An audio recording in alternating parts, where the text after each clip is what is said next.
Hi అండి, ఎలా ఉన్నారు? ఇవాళ రెసిపీ చేప ముక్కల ఫ్రై అన్నమాట.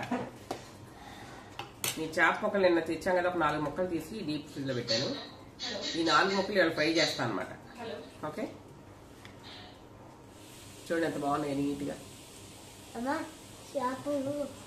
ఫ్రై తింటావా? ఓకే అమ్మా.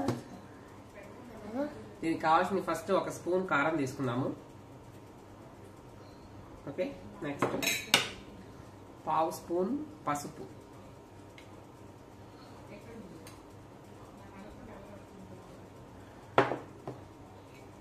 1/2 స్పూన్ ఉప్పు, తగినంత అన్నమాట, ఉప్పు సరిపడా.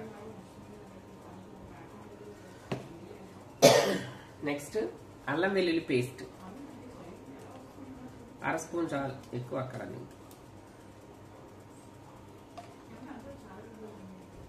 నెక్స్ట్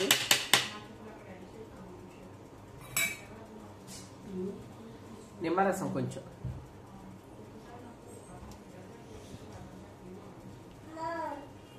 టూ స్పూన్స్ అనుకోండి, 2 స్పూన్స్ నిమ్మరసం చక్క పిండేసాను. ఇవన్నీ బాగా చక్కగా కలపాలి ఇట్లా.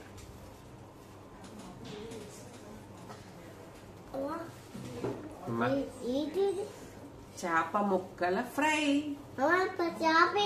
చేప చంపేసాం, దాన్ని చంపేసి ముక్కలు చేసాం కదా, ఫిష్ ఫ్రై అంటారు. ఈ ముక్కలకి మసాలా అంతా బాగా పట్టిద్దామండి. ఈ మసాలా ముద్ద ఇలా బాగా పట్టించేసి చూసారుగా, ఇట్లా దీన్ని పక్కన పెట్టేసుకున్నాం. నెక్స్ట్ ఇంకో ముక్క, 2 కేజీలు 3 కేజీలు పెద్ద చేప తెప్పించినప్పుడు ఎక్కువ ముక్కలు ఉంటాయి కదండి. అప్పుడు ఏం చేస్తానంటే ఈ మధ్య ముక్కలు ఒక 5-6 ముక్కలు తీసి డీప్ ఫ్రిడ్జ్ లో పెట్టేస్తాను. 2 రోజుల తర్వాత వాటిని ఫ్రై చేస్తాను అనమాట.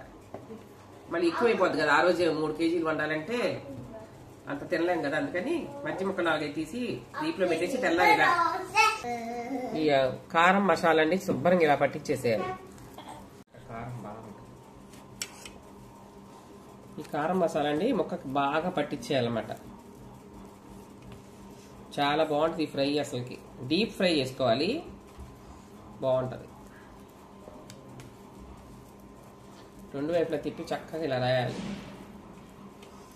చేప మంచిది తెచ్చుకుంటేనే మాకు ఇవన్నీ టేస్ట్ వస్తాయండి. చేప మంచిగా బతికిన చేప తెచ్చుకోవాలి.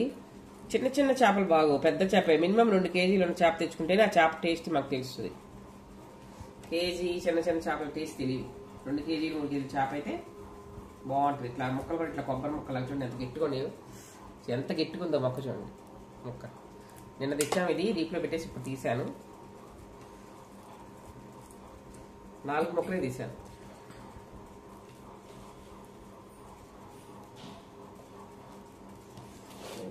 చూసారా,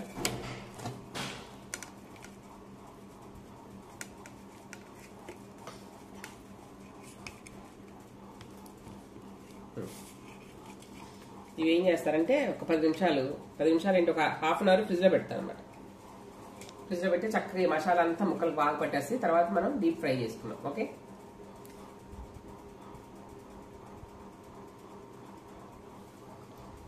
ఫ్రై చేసుకున్నాం. నేనేం చేస్తా అంటే ఈ దోశ పెనం మీద వేసేసి చూడండి ఇలా వేసేసి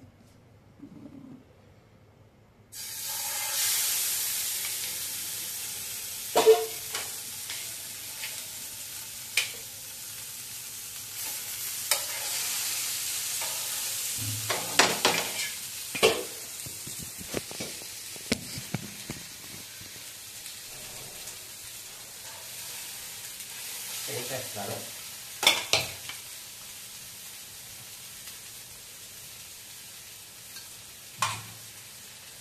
ఆయిల్ వేసుకున్నా 4 ముక్కలు వరుసగా పెట్టేస్తాను.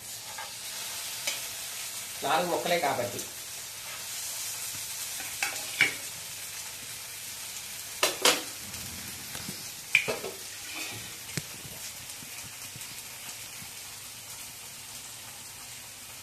ఎక్కువ ముక్కలు ఉంటే ఒక పావు కేజీ ఆయిల్ పోసేసి వేపేసేదాన్ని.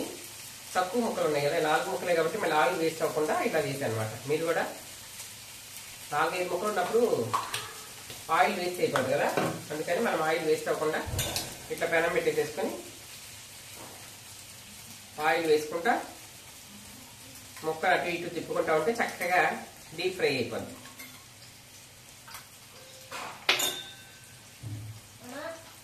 వచ్చేసావా? ఈ బిస్కెట్స్ ఎందుకు బేబీ? వాటిలో షుగర్ ఎక్కువ ఉంటుంది. అయితే ఏంటో ఎన్నిసార్లు చెప్పు, ఆ షుగర్ ఎక్కువ తినకూడదు పిల్లలని చెప్తున్నా కూడా ఎందుకమ్మా. చక్కగా బాగా మసాలా పట్టి గంట సేపు ఉంచారు ఫ్రిడ్జ్లో. చక్కగా మసాలా అంతా పట్టేసి బాగా నాని ముక్కలు ఇవి బాగుంటాయి పప్పులో కానీ పప్పు చారులో కానీ నంచుకోవడానికి.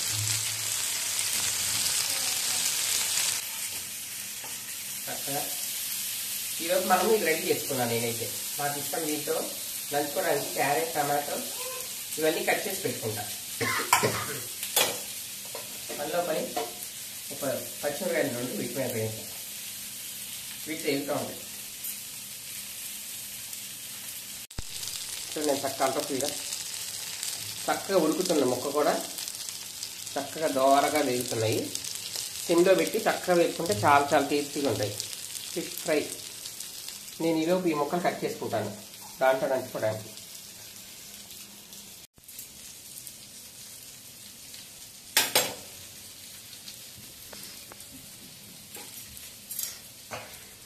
చక్కగా వేగాయండి ఫిష్.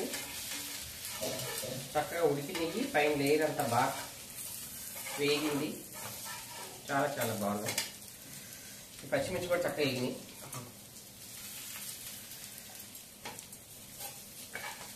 తీసి సర్వ్ చేసుకున్నాం. Okay, super super spicy Emmy Emmy fish fry ready. చూడండి ఇంకా బాగా వేగినాయి. చాలా చాలా టేస్టీగా ఉంటుంది. మీరు బయట రెస్టారెంట్లో కల్తీ ఆయిల్తో కాల్చిన తినకుండా శుభ్రంగా చక్కగా మన ఇంట్లో చేసుకోవచ్చు. జస్ట్ 5 minutes రెడీ అయిపోయింది. చూసారుగా, ఓన్లీ ముక్కలకు మసాలా పట్టించేసేసి చక్కగా ఒక అరగంట ఒక గంట ఫ్రిడ్జ్లో పెట్టేసేసుకుంటే చక్కగా మసాలా అంతా ముక్కలు పెట్టేస్తుంది. 5 నిమిషాల్లో మనం వేపేసుకుని తినచ్చు. చూడండి ఎంత బాగా నీట్గా వెజ్ సలాడ్ నంచుకొని టేస్ట్ చేద్దాము. చూడండి ముక్క ఎంత బాగుంటుందో. చూడండి ఎంత బాగుంది. మరి ఎక్కువ రోస్ట్ అయినా టేస్ట్ ఉండదు. ఇట్లా ఉంటాయి. చాలా బాగుంది. చాలా బాగుందండి. చూడండి ముక్క ఎంత బాగా, చాలా బాగుంది. మీరు కూడా ట్రై చేయండి, టేస్ట్ చేయండి. Satya food blog channel like, share, subscribe.